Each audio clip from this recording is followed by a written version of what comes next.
Kmini war nofsinhar tressa l-qorti Andrew Attard ta' 48 sena mill-Ħamrun li ġie mixli flimkien ma' persuni oħra aggredew lil Noel Mifsud Bonnici, sekonda kuġin ta' Bernard Grech, waqt li l-kap nazzjonalista ma tħallix jidħol fil-każin tal-partit tiegħu stess. Jirriżulta lil One News li l-akkużat jiġi propju hu l-barman li ċaħħad lill-kap nazzjonalista. Fil-qorti nsema kif l-attakk violenti seħħ il-ħadd 13 ta' Wissu fil-ħin tal-Marċa San Gaetano, waqt li Mifsud Bonnici li kienet jakkumpanja lil Bernard Grech wieġeb lil barman tal-Każin Nazzjonalista li l-kap kellu dritt ikun hemm ġew. Il-prosekuzzjoni spjegat li l-Pulizija rċevit rapport mingħand il-vittma stess li rrapporta li kien ġie aggredit minn xi persuni fil-każin tal-Partit Nazzjonalista. Il-vittma li kien jeħtieġ ġie operat fl-isptar Mater Dei kawża tad-daqqiet li qala kien identifika lil Andrew Attard li flimkien ma' persuni oħra kienu allegatament aggredewh mod violenti fil-każin immexxi minn Manuel Attard. One News kien rapporta mod sussi fil-każ fejn Mifsud Bonnici tħalla waħdu jaqla d-daqqiet, inkluż waqt li kien qiegħed midrub fl-art. Bernard Grech li kien hemm fuq il-post dabba rasu u qasam għan-naħla ta' triq biex kompla jieħu ritratti u jidħol fil-każin tal-banda ta' San Giuseppe fejn qal xejjer mill-gallerija lil folla li kienet qed tiċċelebra l-festa. Il-prosekuzzjoni spjegat li wara nħareġ mandat ta' arrest kontra Andrew Attard dan ġie arrestat waqt li kienet jiffilma fl-asta dwar każ preċedenti. Attard wieġeb mhux ħati għall-akkuża miġuba kontrih u talab għal ħelsien mill-arrest.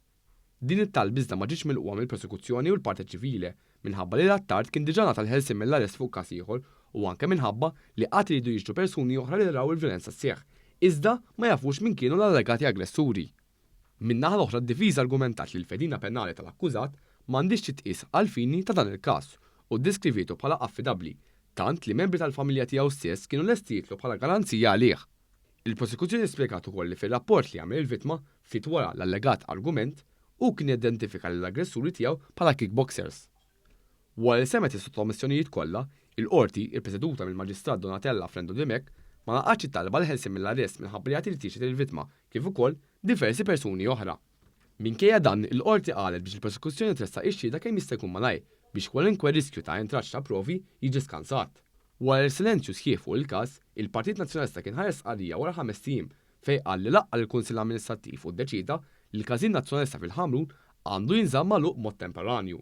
Minkejja dan, il-Gazzetta Kulħadd żvelat li l-każin kien diġà magħluq minn xi qabel ħarġet id-deċiżjoni mid-Dar Ċentrali u dan sempliċement għax il-barman Manuel Attard kien telaq fuq vakanza fit-tul mal-familja tiegħu, xi ħaġa li aktarx kienet ilha ppjanata. Mistoqsi dwar dan il-każ f'konferenza tal-aħbarijiet fid-Dar Ċentrali fl-aħħar jiem, id-deputat nazzjonalista Darin Karabot qal li l-każ u bispin tal-Kamra tal-Aħbarijiet ta' One.